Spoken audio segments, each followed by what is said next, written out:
Welcome, friends. Welcome back to the brewery. Today, I'm going to make just a straight up early North American cream ale. So my grain bill for this one is just so simple. This is Canadian two-row base malt barley. Really nothing done to it.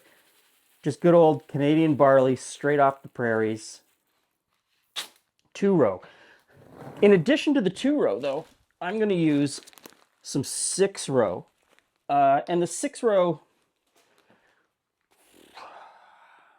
not necessary. Not necessary at all. What do I need? 2 kilos. 2 kilos. I think there's 2 kilos left in this bag. Let's see.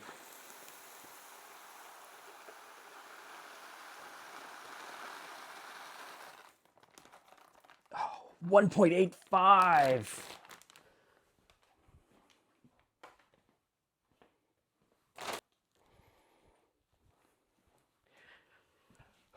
Okay, so as I was saying, you don't really need to use six-row.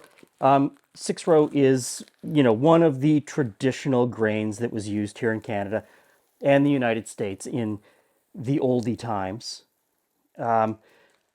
So I'm using it as a nod to sort of that early brewing. Cream ales are a style of beer from this part of the world that sort of originated in this part of the world. Cream ales went away in the United States during Prohibition. They continued here in Canada during Prohibition. Canada had Prohibition light, if you want to look at it that way. It wasn't mandated at a federal level. It was a provincial and local or municipal level that mandated prohibition. And because beer and alcohol is regulated at a federal level, brewers and distillers were allowed to continue making their product. They just couldn't sell it in parts of Canada where it was prohibited, which left a lot of breweries in my part of the country, Ontario, Canada, unable to sell their beer at home. One of them is Sleeman's, and Sleeman's is still in business today. They made a cream ale. They made tons of cream ale during Canadian Prohibition, and they sent it across the border to the United States until the United States entered Prohibition. And then they continued sending it across to the United States as bootleggers. And the Canadian government was like, the federal government was like, don't care where you're shipping your beer. Don't care at all where you're shipping your beer. Continue bootlegging to the United States. All we want is the tax money. That's where they ran into trouble. They stopped paying their taxes, and eventually their brewery license was pulled.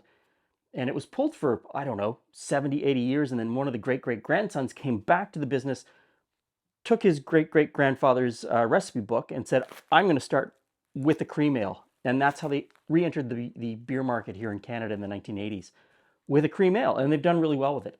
I kind of enjoy it on a summer day. Mind you, we're entering winter here in Canada right now. So I'm just brewing it because I like it. The other ingredient is flaked corn, and I will put the flaked corn directly in when I mash in. I don't need to crush it.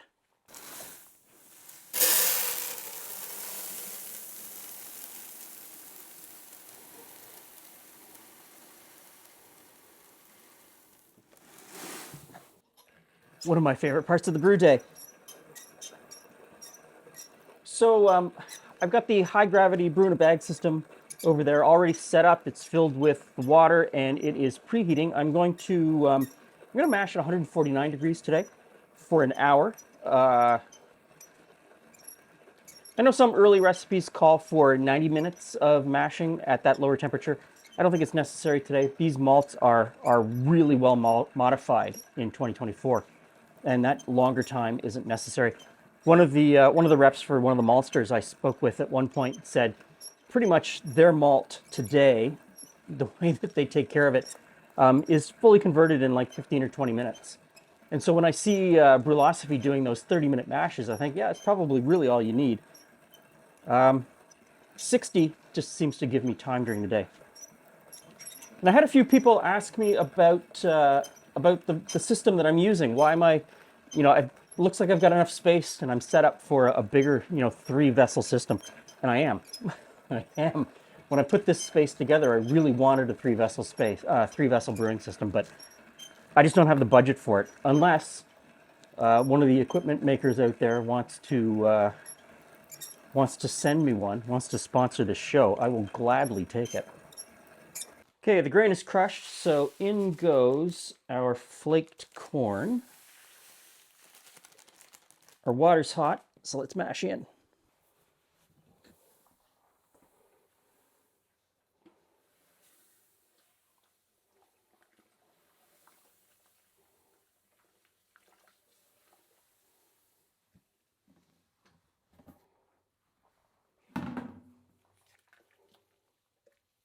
Okay, I think I've got a pretty good mix there, so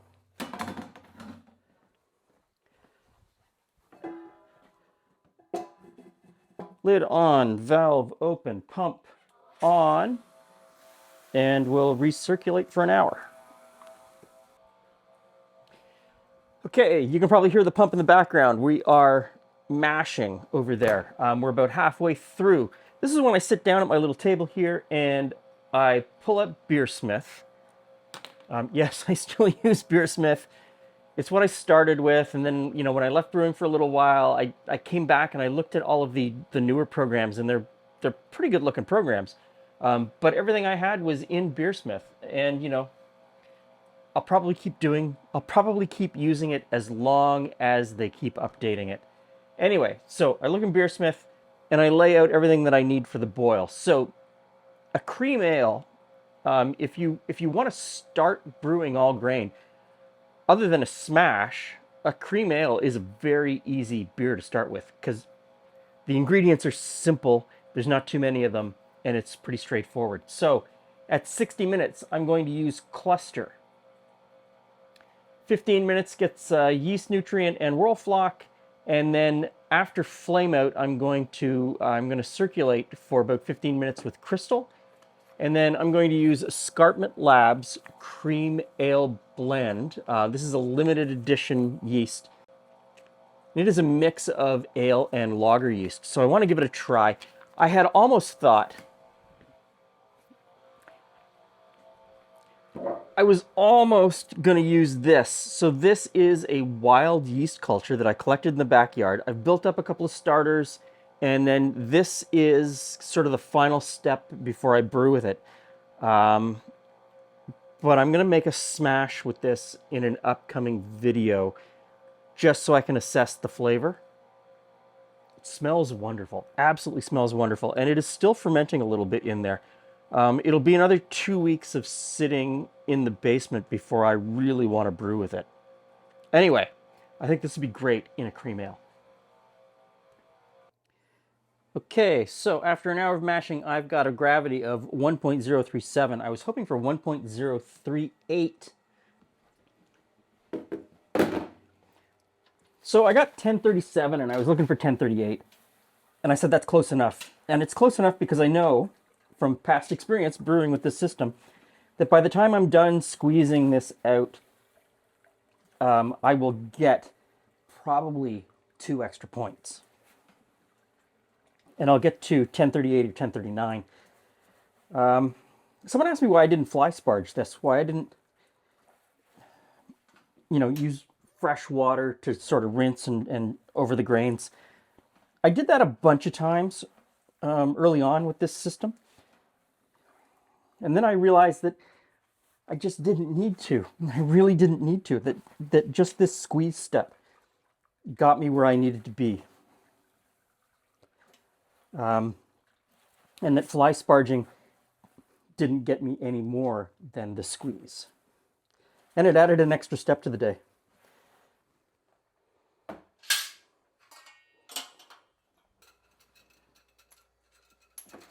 In goes the cooling coil. There we go. and the hop spider, and we'll see how long this takes to boil. Okay, so we've come to a boil. In goes our first hop addition, the cluster. Okay, 15 minutes left in the boil, so in goes the Whirlflock tablet and some yeast nutrient. This is also a point where I turn on the pump for a little while and just move the boiling wort through the pump system just to make sure that it's all sterilized. We're coming up to the end of the boil, so I'm going to get another gravity reading.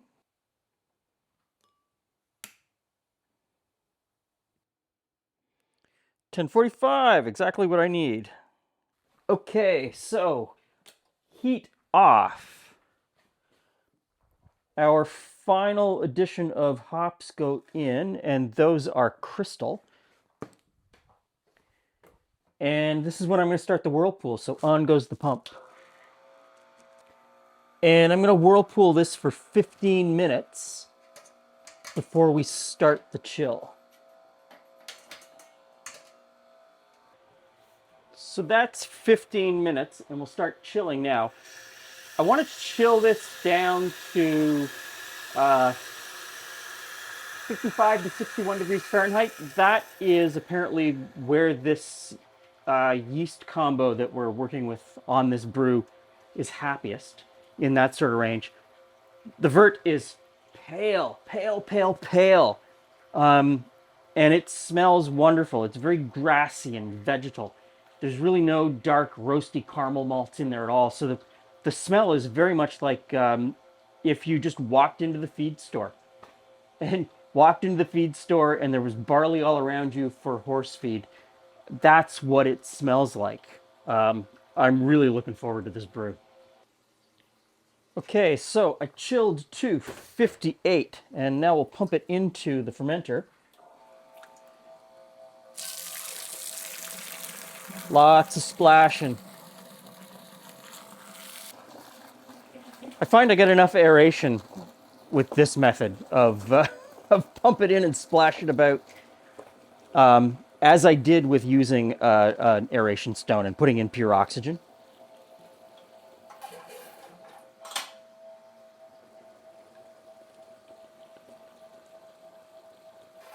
And there we go.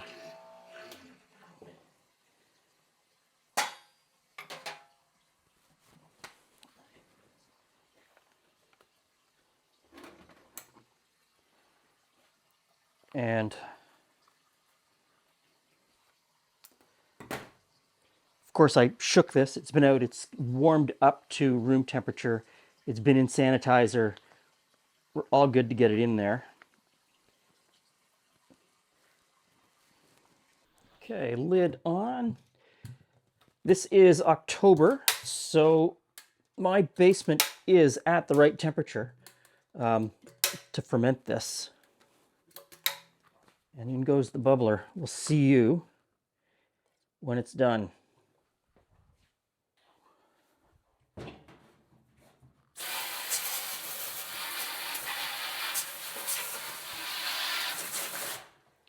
Brew day isn't done till everything's cleaned up. Okay. Looks good, Glenn. Brew number 52. This is a cream ale. So we came in at the end at 5.1% alcohol by volume, which is kind of the average for a Canadian beer. Mm-hmm. But normal.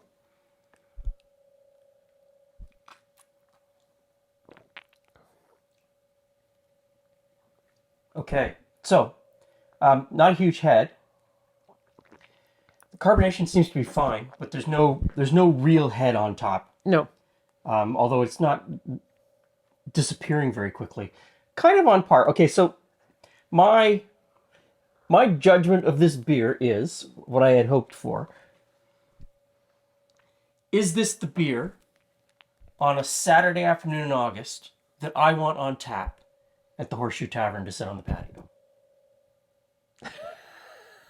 Based on what you usually choose, I think this would be an improvement.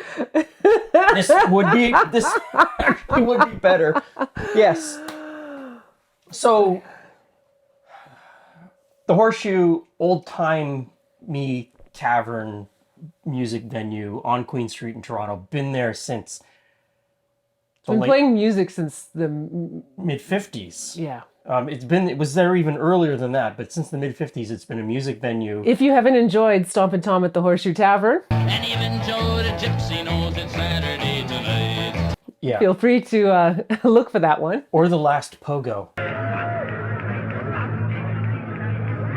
If you can find The Last Pogo, watch The Last Pogo. That's an incredible movie shot there at the Horseshoe. Anyway, the Horseshoe had a bunch of really nice old school beers. I shouldn't say very nice, but old school beers on tap, like Molson Stock Ale. And that disappeared during COVID. Yeah.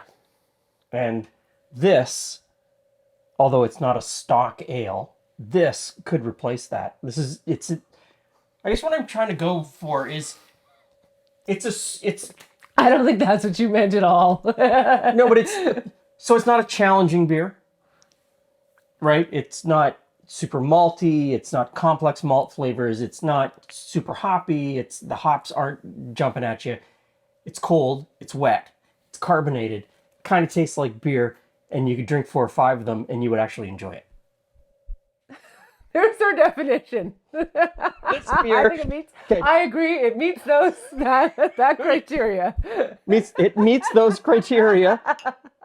Sometimes, a lawnmower beer is just a lawnmower beer, And this is to me, this is the perfect lawnmower beer. Is that how we're rating them now? Yes. Okay.